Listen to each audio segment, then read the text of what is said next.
Let's try to hit this pick six at Gulfstream Park today. It's not a mandatory force out, but it's kind of a unique opportunity in that there are a couple price horses that I like in the first leg, and two other horses later that I think it makes sense to single. Not saying they're guaranteed to win or anything, but with the field sizes what they are, I think we can play this for a relatively reasonable amount. We'll start with the first leg, race 7, and I'm going to go too deep in here. The 12 advanced placement and the 15 prayer book, who draws in off the also eligible list.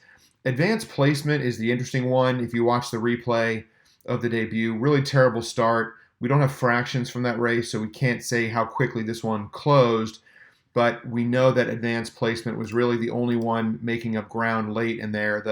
The top 4 finishers were, kind of up close-ish early. Kentucky Pharaoh is running in a stakes race today, and advanced placement, you can see, was near the back of the pack for most of the race because of that really terrible start. And I think this one probably improves. Draws the 12th hole, but really only 9 horses to the inside because of scratches, so it's kind of post 10, which still isn't ideal at this 2-turn mile and a 16th distance at Gulfstream Park. There are a lot of directions you could go in here, a number of first-time starters. I just didn't feel like going too deep in here, so I kind of feel like if it's not the 12 or the 15, a second-time starter, Irad stays aboard for Pletcher. I think it's either use these two or maybe go deeper than I'd want to. So for me to start off this pick 6, it's the 12 and the 15, and then we go to leg 2, which I don't think I need to handicap because there are just too many in here I think make a lot of sense. There are some you could probably draw a line through, but why not use all? Because I think we can keep the ticket still relatively affordable. So we go into race 9, the Forward Gal.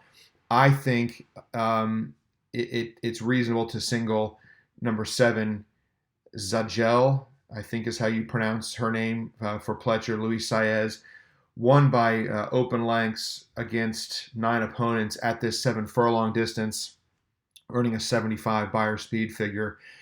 And while competitive speed did run faster, that was at 6.5. I kind of have this theory, which is not substantiated by data or anything silly like facts, but I think that horses that run big at 7 furlongs on debut and win by open lengths, to me that's a real sign of ability.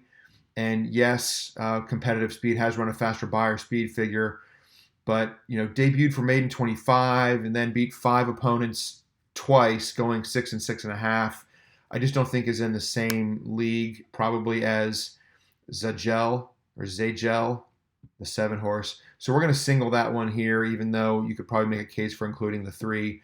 Let's move on to race 10, the Sweetest Chant. Again, I used the all button.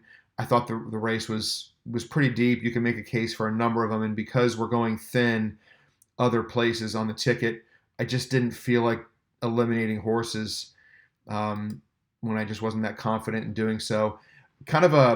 I'm not sure this is a bold single in race 11, leg 5, but Prime Factor, big open lengths winner against 8 opponents for Pletcher under Irad, going 6. And here in the Holy Bull, we're of course stretching out to 2 turns.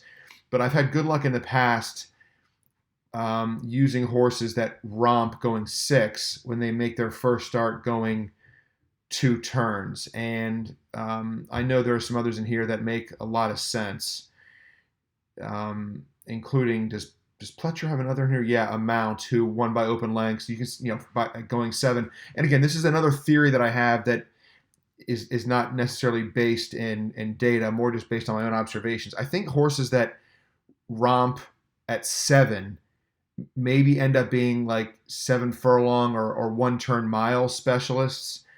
And the difference with horses going 6, if they win by 8 lengths, sometimes I feel like that's just more of a sign of ability, just real ability. And I think Irad's going to get this one to the front. And look, if Prime Factor isn't a superstar and can't win routing first time in his second career start, then he won't win. But I feel okay singling that horse and just hoping for the best. And then guess what?